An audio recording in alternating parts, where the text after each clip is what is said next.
Akhirnya setelah bapak turun, Iwan kembali tidur. Setelah beberapa saat, Iwan kebangun. Ketika dia kebangun, dia ngerasa aneh karena dia masih berada di dalam mobil itu dan bapak itu belum kembali. Setelah dia melihat ke HP-nya, ternyata sudah hampir 3 jam. Tapi bapak itu nggak kembali. Akhirnya dia keluar. Dia ngeliat ke arah warung kopi yang tempat bapak tadi masuk. Masuklah dia ke sana. Ternyata si bapak lagi ngopi di situ. Masih ngopi di situ dengan keneknya. Ada beberapa orang di situ dan ternyata di luar itu terparkir beberapa kendaraan. Ya udahlah, aku sekalian aja ngeteh sama makan, begitu pikir si Iwan. Bu, ada makan apa? Kata Iwan. Ini mas, ada mie instan, ada juga mie instan yang dimasak dengan air panas. Saya mau mie instan aja deh. Tapi anehnya, dia melihat orang-orang di situ tuh juga sama seperti bapak supir itu, pucat, terus seperti tidak punya ekspresi. Dia nanya lagi ke bapak, Pak, bapak masih ngantuk ya? Si bapak itu ngeliatin dia. Iya mas, saya ngantuk banget. Badan saya rasanya sakit semua ini, kata si bapak begitu. Dia juga ngeliat orang-orang yang di sekitar situ ngeliatin dia itu dengan pandangan yang aneh, seperti merasa terancam melihat keberadaannya si Iwan. Iwan menganggukkan kepalanya dan mereka nggak membalas dan nggak berekspresi. Kemudian karena makanan yang dia pesan itu udah jadi, akhirnya Iwan makan dan dia nggak mempedulikan lagi sekitarnya. Dia makan dengan lahap, kemudian minum teh hangatnya. Terus dia nyoba ngobrol dengan kenek dan supirnya. Bapak udah sering nih ke Malang dari Nganjuk. Oh iya mas, saya sering. Dulu tuh saya kegiatannya itu ngantar kambing, ngantar hewan ternak dari Nganjuk ke Malang, ataupun sebaliknya, kata dia gitu. Oh, ini juga habis ngantar hewan ternak juga ya pak, kata si Iwan basa-basi kan. Bapak itu ngeliatin Iwan dengan tatapan yang aneh. Terus dia bilang, ya sih mas, harusnya. Terus Iwan noleh ke bapak itu sambil nanya lagi, harusnya? Maksudnya bapak nggak jadi pergi ke Malang untuk nganterin hewan ternak? Kenapa pak? Apa hewan ternaknya hilang? Atau gimana? Si bapak itu liatin Iwan dengan muka yang aneh, dengan sorot mata yang aneh. Terus dia bilang, makan aja dulu mas, nggak baik makan sambil ngobrol. Kata orang tua itu pamali, nanti bisa tersedap, kata si bapak. Lalu Iwan mengangguk, kemudian melanjutkan makannya. Setelah selesai makan, Iwan melihat ke sekeliling dan dia masih melihat orang-orang itu masih nggak beranjak dari tempat situ.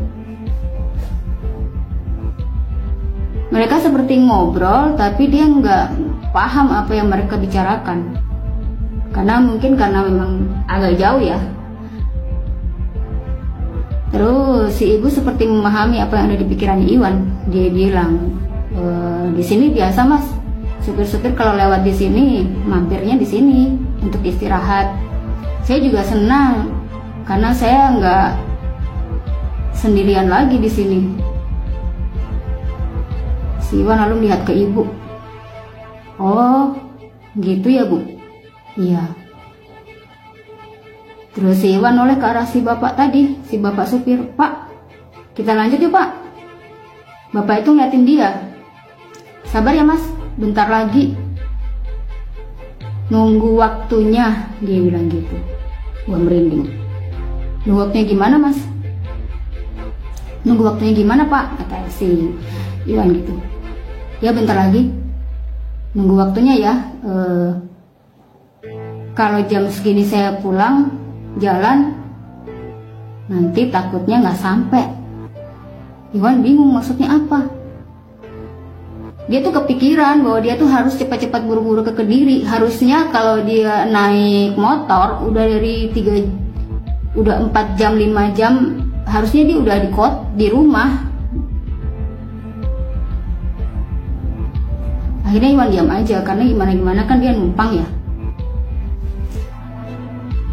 Tapi dia udah gelisah karena dia mikirin dia harus ngurusin dokumen-dokumennya dia itu kan.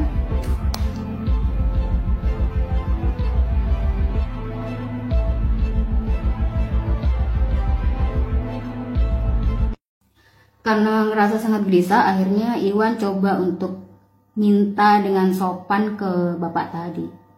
Maaf Pak, saya tadi numpang Bapak dengan harapan saya bisa buru-buru sampai di Kediri. Karena pagi-pagi nanti jam 8 saya ada janji dengan petugas di kantor dinas catatan sipil. Si bapak itu menoleh ke Iwan dengan tatapan muka yang gak senang. Mas ngerti gak sih? Saya masih pengen di sini. Kalau Mas mau pulang, pulang aja sendiri jalan. Dengan nada yang ketus. Iwan kaget kan? Mohon maaf Pak, kalau menyinggung, saya keluar aja deh, nunggu ada kendaraan yang lewat. Ya aja silahkan, kalau ada kendaraan yang lewat, kata si bapak. Iwan lalu keluar warung, tapi nggak ada satupun kendaraan lewat situ. Dan suasananya itu sangat gelap.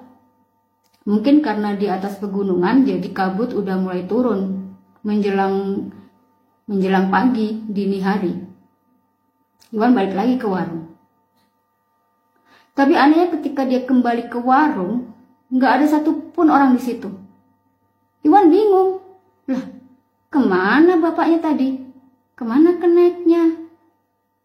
Kemana ibu warung? Kemana orang-orang yang banyak tadi? Nggak ada satupun orang di situ. Dan dia ngelihat warung itu tuh seperti warung terbengkalai. Bahkan di sisi warung itu ada kondisi bangunan yang rusak. Iwan kebingungan kan?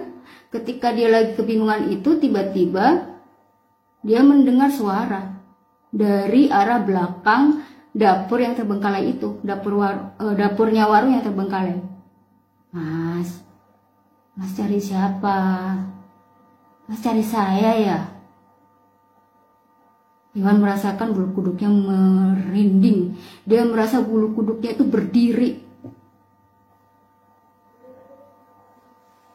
Kalau Mas cari saya ada di belakangnya Mas. Begitu dia noleh ke belakang, dia tuh ngelihat sosok kuntilanak di belakangnya dengan muka yang rusak.